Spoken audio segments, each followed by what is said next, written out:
Looking for a bold way to elevate your double layouts? In this stick it down layout, I'm mixing things up, literally, with layers, texture, and a whole lot of design.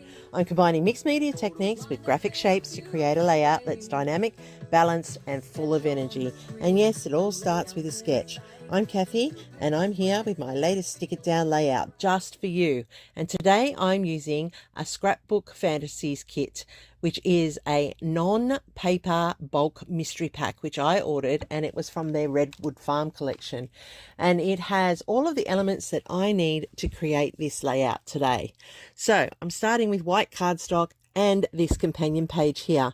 I will go off screen and do all my fussy cutting, but let's get started with my title, which is also from that bulk pack, and it is chipboard, and I'm going to color it up and gloss it up, and so it will add an extra element detail.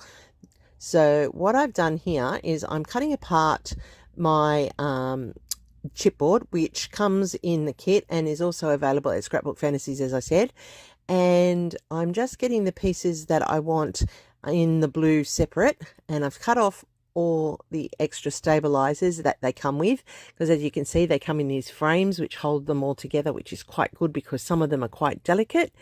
And then I'm going to color up the title in an orange rusty color, and then I'm going to color up the foliage, which I have left, with the green spritz, which is, and I'm going to tell you what it is Rustic Wilderness, and that's giving it that green tinge. The fence post I did with weathered wood, and the Good Life is a Kaisercraft one, and it is called what's it, rose gold. So that's giving it that rusty feel. Now that I've done that, I'm also going to use my what are they called? Oh my goodness, I've got a mental block today. Glossy accents, that's what they are. I'm going to use my glossy accents here, and I'm just going to go over to the outline of the letters with the glossy accents to give them a shiny 3D effect as well, for them to stand up off the layout. And once I've done all of this, we'll be able to put it to the side and let them dry. I do it on a piece of paper because the glossy accents does fill into some of the gaps, and by rubbing it over the white paper, it takes all that excess off it. All right, now we're going to create the double layout base. So I'm using a technique that I learned from the scrapbooking photographer, and it's called Create Your Own Wood Grain. So I wanted a wood grain that was going to pick up the colors of my companion page, and I also didn't want it to overpower the whole layout. So I am doing it myself, and this is how you do it.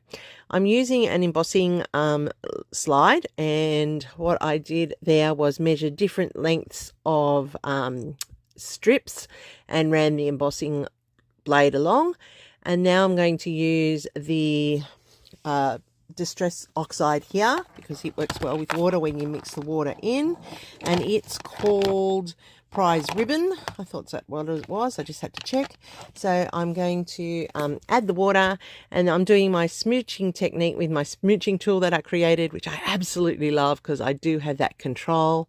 And I'm going to add some more for the second side. And I've just gone around the outsides because I know that my photos are going to take up that middle section, and also my papers when I layer them up in a little moment. So I'm just doing that first because I wanted the smooching in, and I wanted that hint of the blue. I'll just use up the leftover pieces of fluid there. Now that I've done that, I'm taking my scorched timber and I'm rubbing that up and down the layout, and you can see where that embossed has come up. It's showing you the lines like a wood grain, and the I'm just drying out all the extra fluid here because I don't want it to react with my ink pad.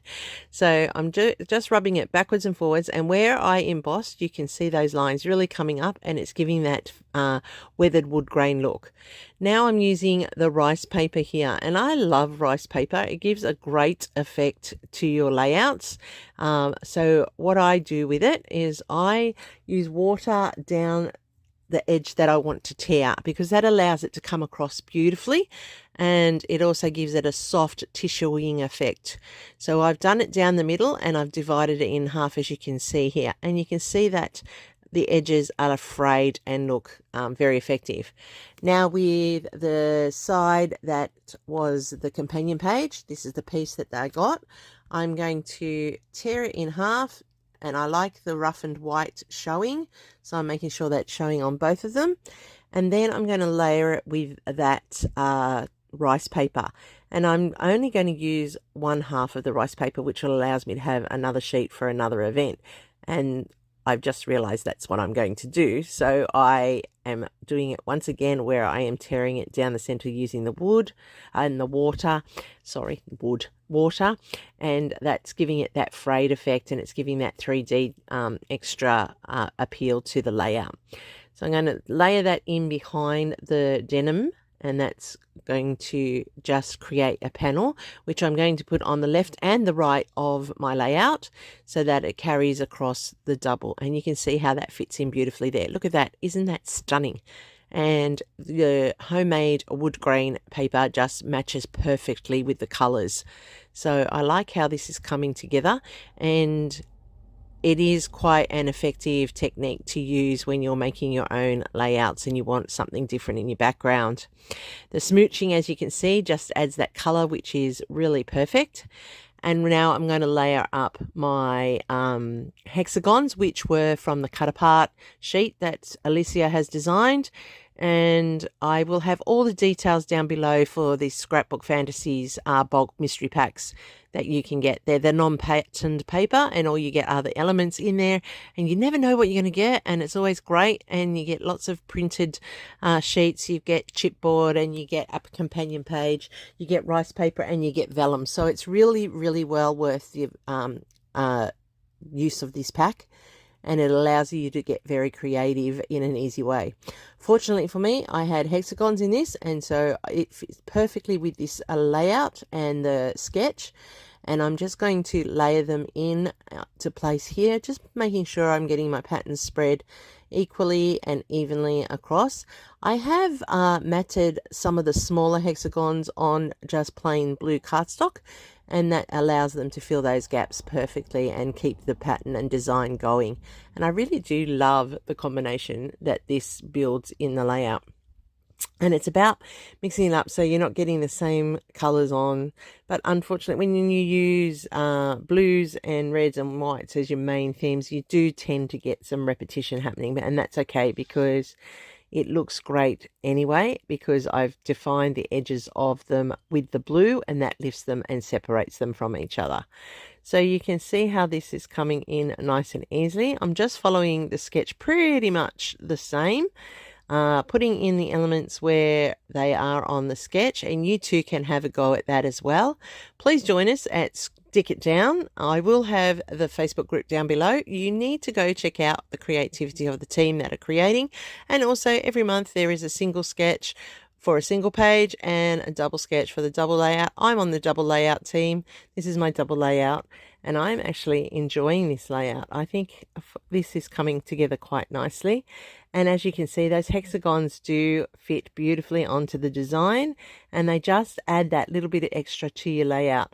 The beauty of this Stick It Down sketch is that you could keep it as the double, as I am going to, but then you can keep each page as a single as well, and the designs are just perfect. So you're only limited by your creativity. Remember, you are the owner of your work. You decide how creative you get, and you can just keep building your layouts to match what you require, so that your layout just pops off the page. And look at how dynamic it looks with just the red and the white and the blue focus.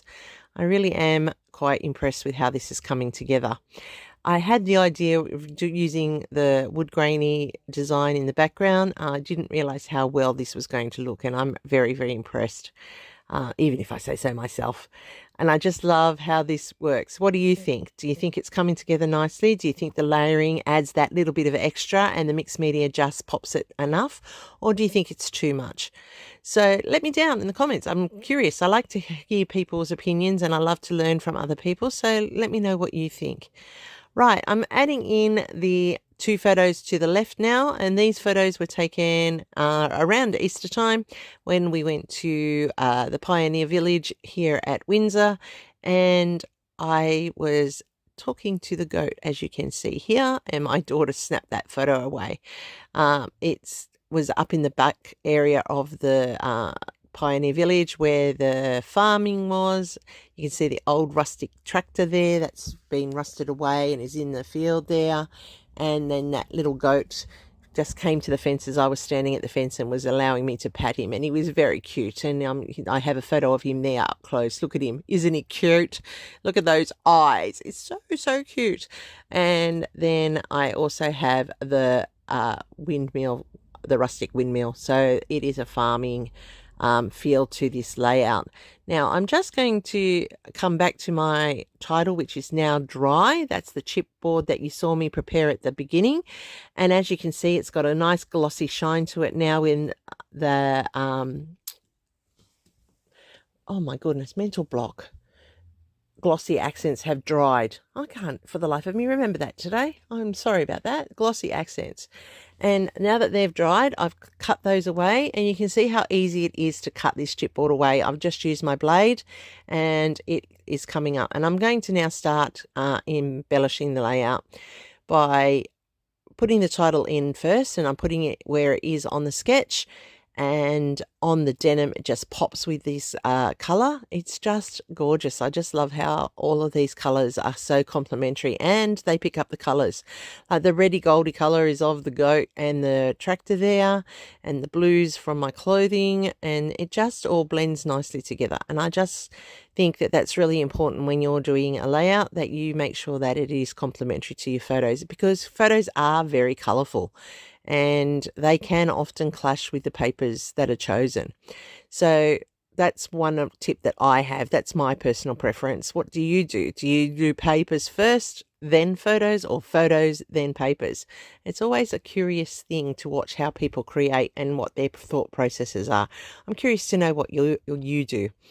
So I'm cutting out the foliage here off the frame of this chipboard, and as you can see, it is quite easy, and I'm just sorry that it's off screen, but I just cleaned it up by doing the fine little tips cut off.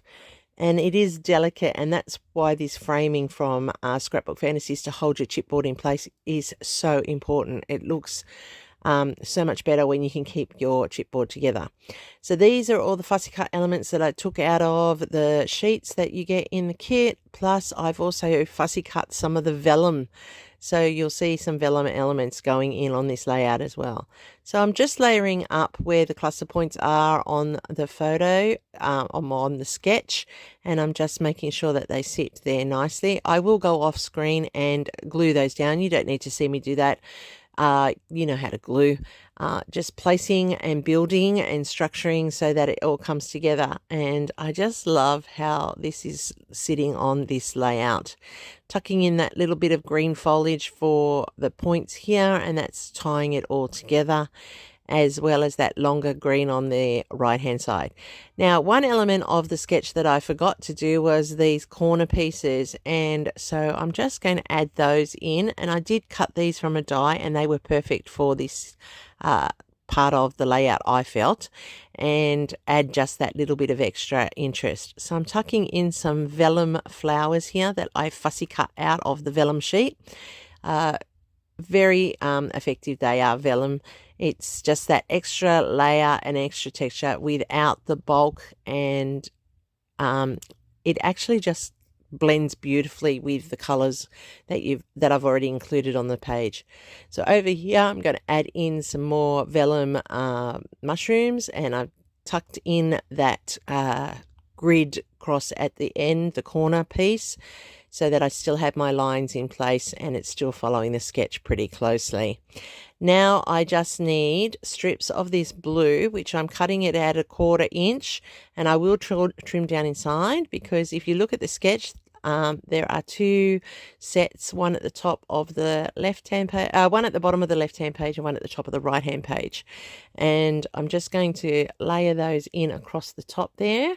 They look like they could be doodled. I've done them to match the grid corners that I've put into place, and I've done them in the blue so that it's tying it all together, because you see that my photos are gone in alternate blue and red. And I just think the balancing is very important when it comes to your colors. So just a little tip from me, make sure that that flow happens, and it just then allows your whole layout to just be equally balanced and smooth across the page. So I'm pretty much done with my layout. I've done all the major structural pieces. What I need to do now is I'm going to add in some more ink splatters just to add a little bit more interest and a little bit more layering. I just think it will finish this off beautifully. I love the farm feel to it. I love the rustic outdoor feel, and the colors, as I said, are perfect. They just come together nicely. So this here is the weathered wood distress spritz, which is so good for adding your splatters. Marries in nicely, sits in on that white cardstock quite nicely, and it just adds a little bit more detail that is a complementary finish to the layout. And that's basically the last of it, but of course there's more. You know me, I have to do more. And the last thing I'm going to do is I'm going to add some Nuvo drops, and I have the perfect color for this. It is just amazing. It is called, hang on, I'm just going to get it and check it for you. It is called Moroccan Red. So it's not bright red, but it is a pinky red, and it just blends beautifully. Setting up my visual triangle by having my sets of 3 dots in 3 strategic places across the double layout, and you can then see how this has all come together. Look at that. I am sorry I cannot show you a double in this part of the video as a full layout structure just because of my workspace, but in the close-ups at the end you will see how it comes together as the full double feature. It is quite a striking layout. Colors really do matter. Have a go, everybody. I want you to join us in at Stick It Down. Go and check out the Facebook group, which I have listed down below with all the details. Check out what everybody else is doing this month. Check it out on Instagram, where you'll see lots of people taking on this sketch and creating. How about you having a go, joining me over on my Facebook page, Kathy Loves to Scrap, and sharing your take on this sketch with me, because I would love to see what you are doing. Here's my double up close for you to have a look at. Look at all that lovely rich texturing and layering. You can just see how everything just blends so well and adds to create such a dynamic and impactful layout. So don't forget, check out Stick It Down. It is great. The sketches are fantastic. The creative team, amazing. Stay creative, friends. Thanks for watching it through. Hope I've earned a thumbs up, and I'll see you real soon in the next video.